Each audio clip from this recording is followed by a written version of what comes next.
Hello Transformers Earth Wars fans, it's GJ Craig here, and I have not made any videos in quite a while. I've been pretty busy with my life, trying to finish up my bachelor's degree, and recently went through a move, but that has not kept me from running up my bases and my bots. I've been very busy over the course of the last couple months, making sure that I participate in wars, complete events, and for those that don't know, I actually do run two pretty similar accounts, one Autobot, one Decepticon. This one that I'm on right now is my Autobot account, and as you can see, I'm trying to finish up a bunch of upgrades for HQ16, and one of the things that has been a big part of the game since I was back making my videos back in the day was that I had, or that cores had come out.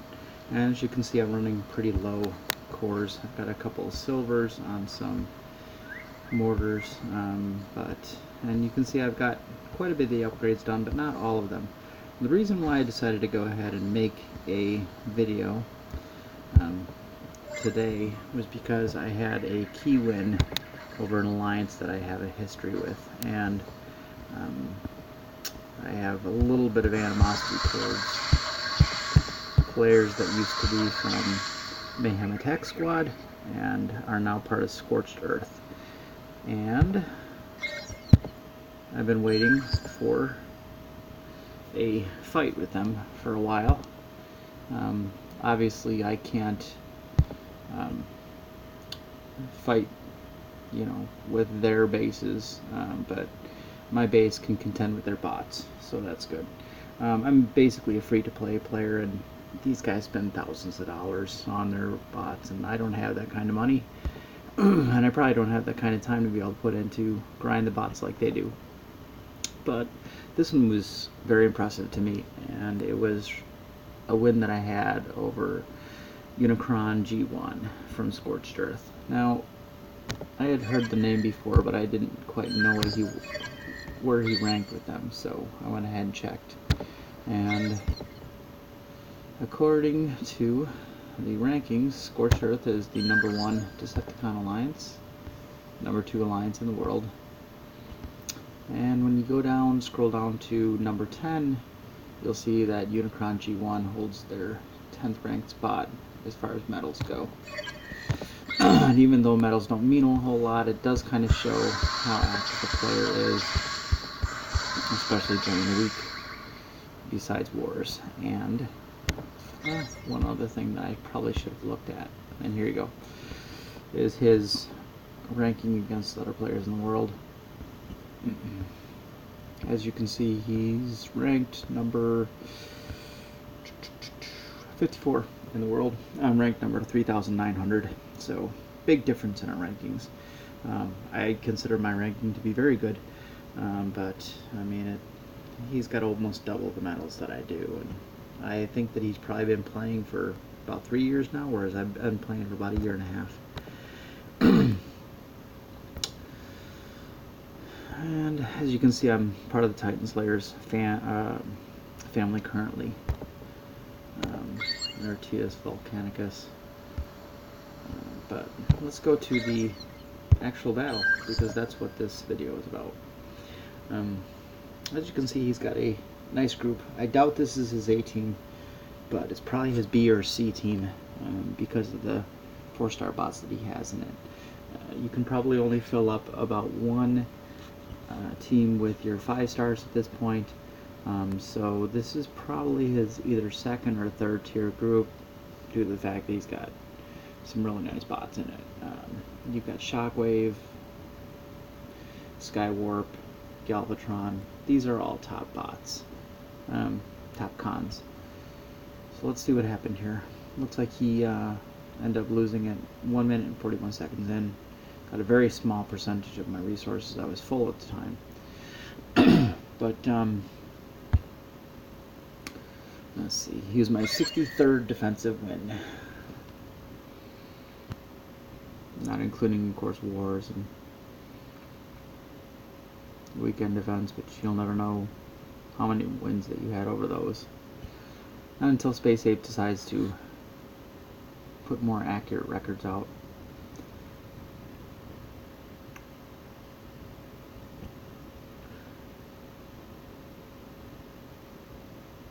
I was glad that he ended up not having a combiner active at the time. That might have ended up tipping the battle in his favor. Now, right away, drops all his bots in front. Not a bad strategy against my base. This is not the kind of base that you want to try to rush. But you do want to start putting some damage or kills on my mortars, that's for sure.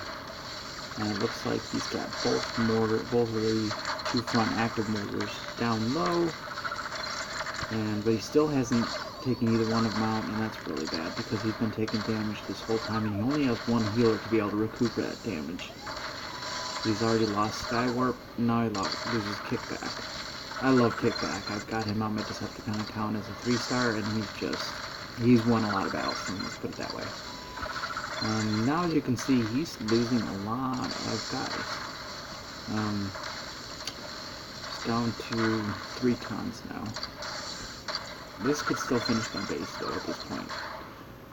The key is that he had a core, and you'll see it come into play a little bit here. Well, you already saw it come into play, where it took my bots and it shoved them back onto my own defenses. I hate that core, but I don't have it. As you can see, Galvatron's the only one left here. And it's way too much defenses back. Or still in the back there. Very quick battle. And he, as you can see, he didn't even get back to my beam laser. If he could have gotten a kill on that, maybe he could have, worked his way to the HQ.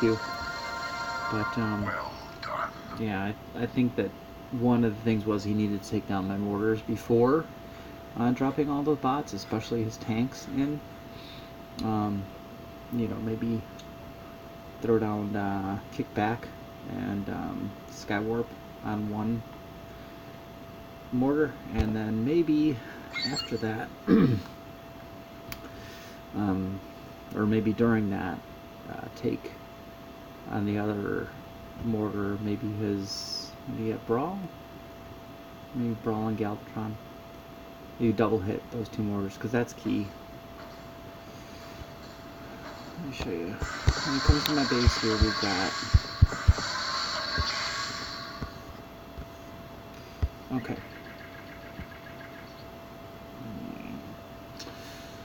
Okay, if Sunstreaker could get out of the way.